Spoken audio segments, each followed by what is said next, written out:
지혜 샘물 채널에 오신 것을 환영합니다. 함께 지혜를 나누며 평온을 찾으세요. 하늘이 감동한 사람. 대운이 몰려오는 5가지 징조. 세상에는 말로 설명하기 어려운 순간들이 있습니다. 어느 날 갑자기 막혀있던 길이 열리고 그토록 만나고 싶었던 사람이 문득 눈앞에 나타나며 오래 품어온 소원이 전혀 예상치 못한 방식으로 이루어지는 순간 말입니다. 많은 사람들은 이렇게 말합니다. 그 사람은 참 운이 좋았어. 그건 순전히 우연이야. 하지만 부처님께서는 그렇게 말씀하지 않으셨습니다. 복은 하늘에서 떨어지는 것이 아니라 하늘이 감동한 이에게 다가오느니라. 하늘이 감동한다는 것은 무엇을 뜻할까요? 그것은 단지 기도를 오래 했다는 이유나 남들 앞에서 선행을 보였다는 이유 때문이 아닙니다. 하늘은 겉모습보다 그 사람의 마음속 깊은 자리를 먼저 보기 때문입니다. 한 사람의 마음이 이기심을 내려놓고 자비로 채워질 때, 그 마음이 세상에 은은한 향기를 퍼뜨릴 때, 그리고 그 사람의 발걸음이 누군가의 고통을 덜어주려는 길 위에 있을 때, 하늘은 조용히 감동합니다. 그리고 그 감동은 반드시 징조로 나타납니다. 그 징조를 알아차릴 수 있다면 우리는 복이 다가오는 순간을 놓치지 않을 수 있습니다. 그때 인생의 흐름은 조용히, 그러나 크게 바뀌기 시작합니다. 오늘은 부처님의 가르침을 바탕으로 하늘이 감동한 사람에게만 나타나는 대운의 5가지 징조를 이야기하겠습니다. 혹시 여러분의 삶 속에도 이미 이 징조가 시작되고 있는지 이야기를 들으며 하나씩 살펴보시기 바랍니다. 첫 번째 이야기. 하늘이 감동한 사람에게 나타나는 첫 번째 징조는 겉으로 드러나는 재물이나 행운이 아니라 마음의 변화입니다. 보통 사람들은 자기 가족, 자기 일, 자기 이익을 먼저 생각합니다. 살아가는 데 있어 어느 정도는 당연한 일입니다. 그러나 어느 날 문득 남의 아픔이 더 크게 보이고 남의 기쁨이 마치 내 일처럼 느껴지는 순간이 찾아올 때가 있습니다. 옛날 한 시골 마을에 가진 것 하나 없지만 늘 웃음을 잃지 않는 노인이 있었습니다. 그의 집은 초라했고 하루 세 끼를 채우기도 빠듯했지만 이웃 중에 아이가 배고프다고 하면 자기 밥그릇을 먼저 내주었고 겨울밤 장작이 떨어진 집이 있으면 몰래 새벽녘에 장작을 문 앞에 놓아두었습니다. 그는 결코 남 앞에서 잘난 체 하지 않았습니다. 도운 일을 떠벌리지도 않았습니다. 그저 누군가 힘들면 내가 할 수 있는 만큼 돕는 게 사람 도리라고 생각했을 뿐입니다. 그러던 어느 해 마을에 큰 가뭄이 들었습니다. 모두가 힘들어하던 그때 신기한 일이 벌어졌습니다. 그동안 노인이 도와주었던 사람들이 앞다투어 자신의 물을 나누고 쌀을 보내주고 힘을 보탰습니다. 아무도 시킨 적이 없는데 그의 집은 매일같이 누군가의 발걸음으로 북적였습니다. 부처님께서는 이렇게 말씀하셨습니다. 마음이 먼저 감동하면 하늘이 그 마음을 빛으로 감싸느니라. 하늘이 감동하는 것은 거창한 기적이나 영웅담 때문이 아닙니다. 오히려 눈물 닦아주는 손길, 배고픈 사람에게 밥 한 숟갈 나누는 따뜻함 같은 작고 사소한 선행이 하늘을 움직입니다. 이 자비심은 억지로 만들어지지 않습니다. 삶을 겪으며 내가 받은 은혜를 깨달을 때 세상에서 내 자리만이 전부가 아니라는 것을 알게 될 때 마음속에서 조용히 피어오르는 향기입니다. 혹시 요즘 들어 남의 일에 무심하지 못하고 다른 사람의 아픔이 오래 마음에 남는다면 그것은 하늘이 감동하는 첫 번째 신호일 수 있습니다. 두 번째 이야기. 하늘이 감동한 사람에게 나타나는 두 번째 징조는 마치 운명처럼 다가오는 귀인입니다. 귀인은 단순히 도움을 주는 사람이 아니라 내 인생의 길을 바꾸고 내가 스스로는 열 수 없던 문을 열어주는 존재입니다.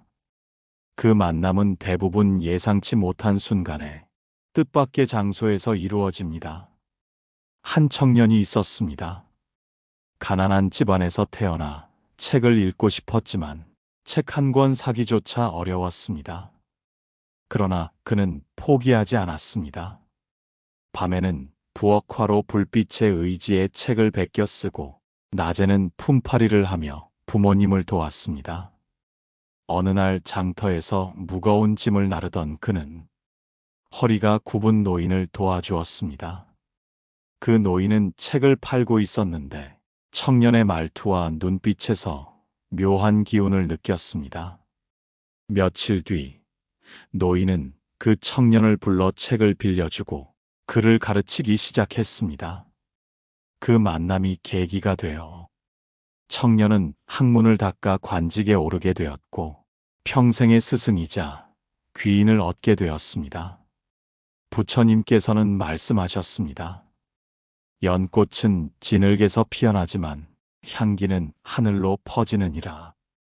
귀인과의 인연은 환경과 상관없이 찾아옵니다. 단, 먼저 내가 누군가의 귀인이 되어야 합니다. 작은 도움을 주고 누군가의 길에 등불이 되어주는 사람에게만 하늘은 더 큰 귀인을 보내줍니다.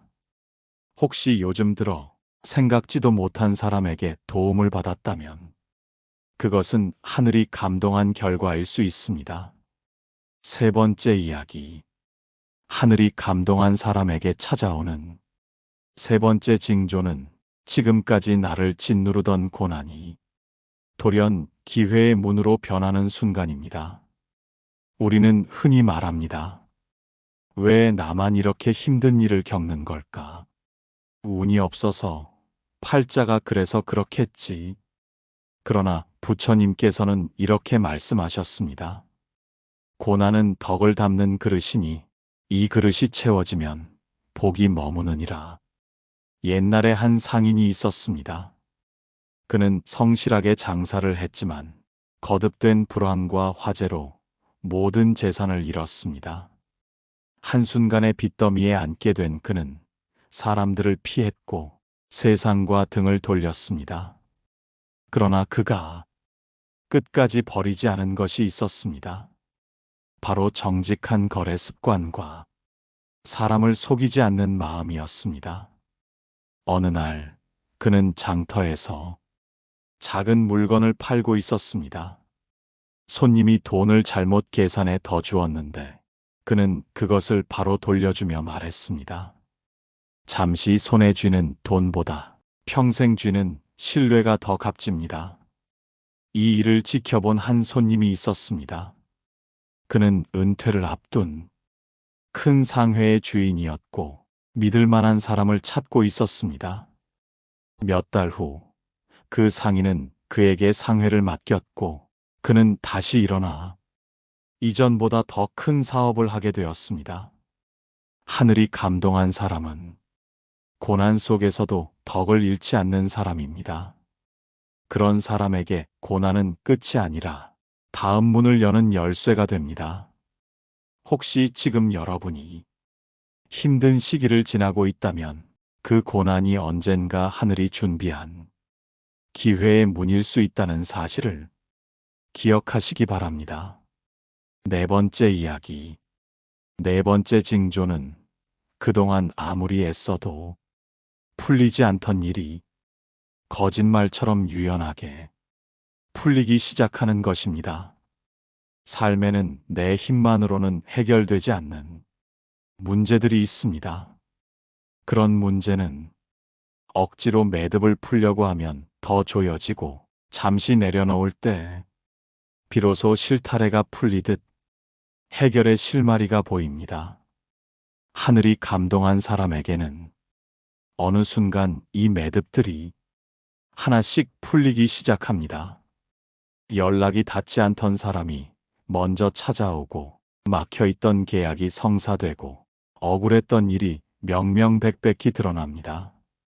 부처님께서는 말씀하셨습니다. 인연이 익으면 꽃이 피고 익지 않으면 기다리라. 하늘이 감동한 사람은 이미 마음의 밭에 수많은 인연의 씨앗을 뿌려둡니다. 그 씨앗은 시간이 흘러 봄꽃처럼 피어나며 막혔던 일이 풀리는 시기를 맞이하게 됩니다. 이 시기에는 억지로 끌어당기려 하기보다 흐름에 맡기는 것이 중요합니다. 조급함을 내려놓고 오는 인연과 가는 인연을 자연스럽게 받아들일 때 하늘은 길을 열어줍니다. 혹시 요즘 들어 몇 년간 애써도 되지 않던 일이 갑자기 풀리고 있다면 그것은 여러분이 이미 하늘의 감동 속에 들어와 있다는 신호일 수 있습니다. 5번째 이야기. 마지막 징조는 마음의 평온입니다. 많은 사람들은 좋은 일이 생겨도 또 다른 불안을 품습니다. 혹시 이 복이 금방 사라지면 어쩌지? 앞으로 무슨 일이 생길지 모르니 준비해야지.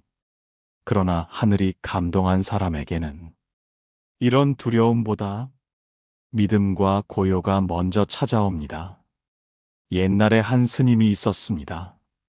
그는 절을 떠나 먼 산길을 홀로 걸으며 수행을 이어갔습니다. 길 위에는 비바람이 몰아쳤고 발길마다 위험한 절벽이 있었지만 그의 발걸음은 조금도 흔들리지 않았습니다.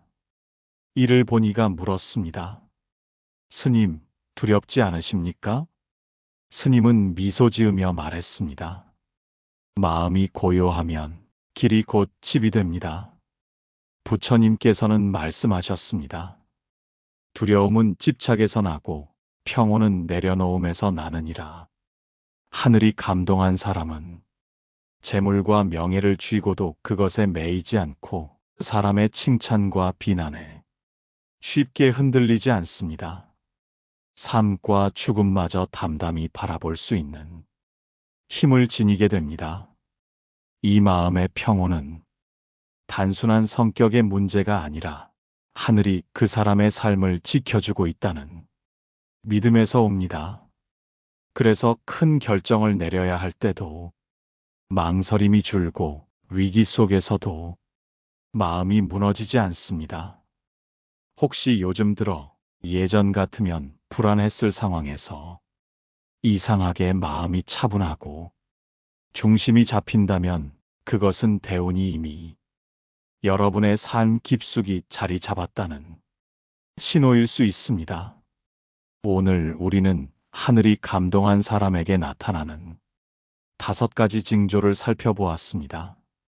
마음이 달라져 자비심이 깊어진다. 뜻하지 않은 귀인을 만난다. 고난이 기회로 바뀐다. 모든 일이 유연하게 풀린다. 마음이 고요하고 두려움이 사라진다. 이것은 단순한 우연이 아니라 오랜 시간 쌓아온 덕과 진심이 하늘에 닿았다는 증거입니다. 부처님께서는 이렇게 말씀하셨습니다. 하늘이 감동하면 땅도 감동하느니라. 그 길 위에 복이 머무느니라. 행운은 하늘에서 떨어지는 것이 아니라 우리가 만든 인연의 꽃이 피어나는 순간입니다.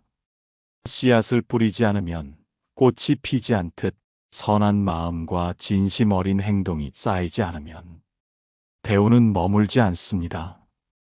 혹시 지금 여러분의 삶에 이 5가지 징조 중 하나라도 시작되고 있다면 그것은 하늘이 여러분을 바라보고 있다는 증거일지도 모릅니다. 그 순간을 소중히 여기고 더 깊은 덕과 자비를 이어가시기 바랍니다. 오늘의 이야기가 여러분 마음에 잔잔한 울림이 되었기를 바랍니다. 주변에 이 내용을 나누고 싶은 분이 있다면 이 영상을 전해주시고 마음을 나누어 주세요. 하늘이 감동하는 순간 인생은 반드시 달라집니다. 그 길 위에서 여러분 모두가 복을 누리시길 기원합니다. 저는 다음 시간에도 부처님의 지혜와 함께 찾아오겠습니다. 오늘도 평안한 하루 되시길 바랍니다. 감사합니다. 지혜샘물 채널을 시청해 주셔서 감사합니다. 오늘의 가르침이 여러분의 마음에 평화를 주기를 바랍니다. 구독과 좋아요 부탁드립니다.